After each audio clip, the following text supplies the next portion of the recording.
Halo pemirsa GBR TV dari Sabang sampai Merauke, dari Miangas hingga Pulau Rote. Bertemu lagi bersama saya Bilki Sabila dalam program Kominfo Newsroom.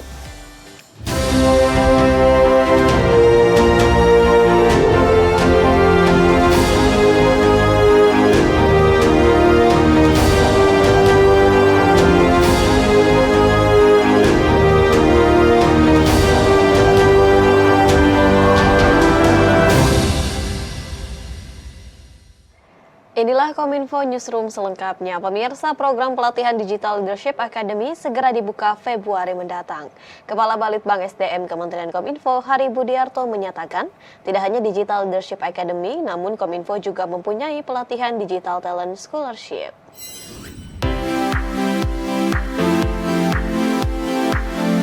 Program Digital Leadership Academy siap dilaksanakan awal bulan Februari 2023 mendatang, yang diperuntukkan bagi seluruh lapisan masyarakat dalam bentuk pendidikan dan pelatihan bidang komunikasi dan informatika.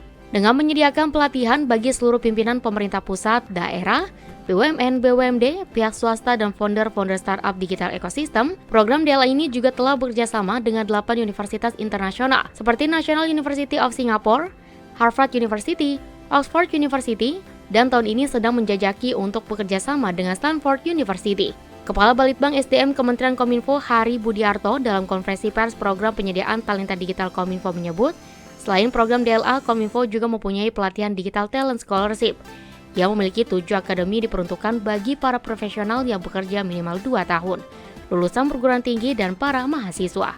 7 akademi tersebut meliputi Professional Academy, Fresh Graduate Academy, Talent Scouting Academy, Vocational School Graduate Academy, Thematic Academy, dan Digital Entrepreneurship Academy dengan jumlah peserta untuk tahun 2023 ditargetkan sebanyak 100.000 peserta dari seluruh wilayah Indonesia. Hari juga mengungkapkan pelatihan ini gratis tanpa dipungut biaya sepeser pun, dan bisa langsung mengunjungi website digitalin.kominfo.go.id untuk dapat langsung memilih pelatihan mana yang cocok untuk bisa diikuti. Menyediakan talenta-talenta, tenaga kerja yang terampil, yang punya kompetensi, yang bersertifikasi baik nasional maupun internasional, sehingga industri tadi tidak perlu untuk membuat pelatihan-pelatihan lagi dan dia langsung bisa pakai gitu. Misalnya tadi yang saya sampaikan tentang perbankan tadi, mereka langsung pakai karena mereka mengatakan kepada kita sulit untuk bisa mendapatkan talenta, Pak.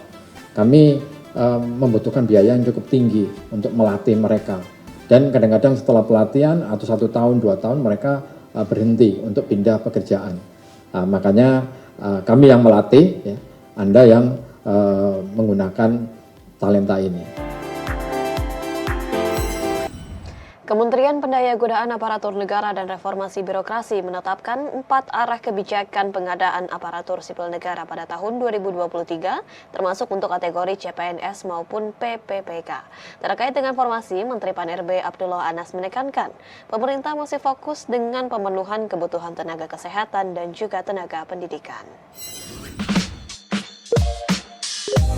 Seiring dengan proses rangkaian seleksi CASN tahun anggaran 2022 akan segera rampung, Kementerian Pendayagunaan Aparatur Negara dan Reformasi Birokrasi tengah mempersiapkan rekrutmen calon aparatur sipil negara tahun 2023. Menteri Pendayagunaan Aparatur Negara dan Reformasi Birokrasi Abdullah Azwar Anas dalam keterangan resminya melalui siaran pers menpan.go.id mengungkapkan bahwa rekrutmen CASN pada tahun 2023 mencangkup seleksi calon pegawai negeri sipil secara selektif dan terbatas serta pegawai pemerintah dengan perjanjian kerja atau P3K. Selain untuk memenuhi kebutuhan tenaga kesehatan dan pendidikan, nantinya juga pemerintah akan berfokus pada pemenuhan talenta digital, yakni sebagai bentuk transformasi digital yang sedang dilakukan dalam membangun sistem pemerintah berbasis elektronik. Lebih lanjut, Menpan RB juga menyampaikan saat ini setiap instansi pemerintah sedang dalam tahapan persiapan pengusulan formasi seleksi CASN dengan menganalisis jabatan mana saja yang bisa terdampak oleh perkembangan digital dan akan mempertimbangkan sejumlah variabel tertentu yang akan fokus pada 4 kebijakan dalam pengadaan ASN tahun 2023.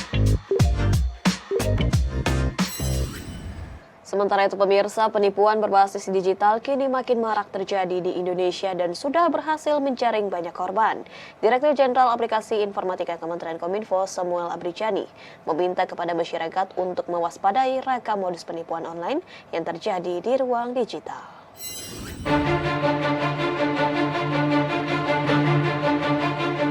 Modus penipuan online dengan mengirimkan file dengan format APK melalui pesan WhatsApp marak terjadi belakangan ini.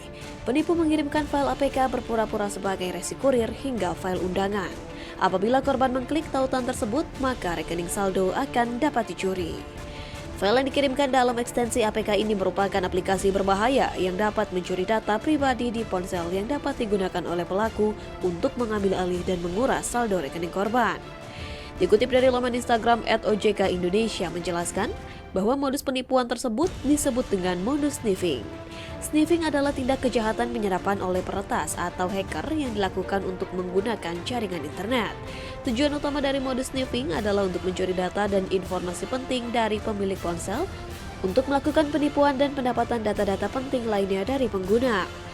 Direktur Jenderal Aplikasi Informatika Kementerian Kominfo, Samuel Abdijani dalam keterangan tertulis menjelaskan bahwa oknum pelaku akan meretas untuk mengumpulkan informasi secara ilegal lewat jaringan yang ada pada perangkat korbannya dan mengakses aplikasi yang menyimpan data penting penggunanya.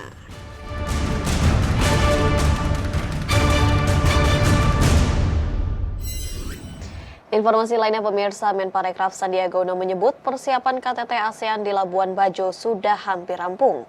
Ia berharap dengan adanya ASEAN Summit ini dapat meningkatkan kunjungan wisatawan ke Labuan Bajo. Jelang perhelatan konferensi tingkat tinggi ASEAN 2023, Menteri Pariwisata dan Ekonomi Kreatif Sandiaga Salahuddin Uno memastikan persiapan Labuan Bajo sebagai lokasi acara puncak sudah mencapai 90%. Ia mengatakan pemerintah saat ini tengah mengupayakan ketersediaan listrik, air bersih, serta jaringan internet yang lebih baik di kawasan tersebut.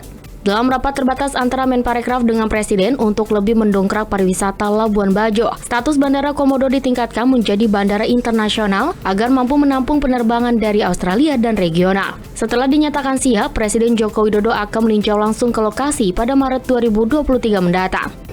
Kita menyiapkan untuk kunjungan dari Bapak Presiden mengecek situasi terakhir di bulan Maret. Sebagaimana diketahui, Indonesia di KTT ASEAN 2023 akan membahas 3 isu prioritas di antaranya. Pertama, ASEAN harus menjawab tantangan 20 tahun ke depan. ASEAN sebagai kawasan yang tangguh mampu menjaga ketahanan pangan, keamanan energi, dan stabilitas keuangan. Serta, ASEAN harus memperkokoh sentralitasnya dalam membangun kawasan yang inklusif. Dengan adanya ASEAN Summit ini diharapkan dapat meningkatkan kunjungan wisatawan ke Labuan Bajo.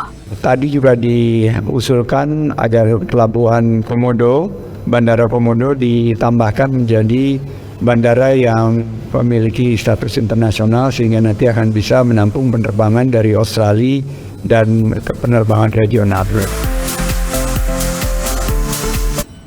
Pemirsa, berbagai informasi akan kami ulas usai jeda. Sesaat lagi tetaplah bersama kami.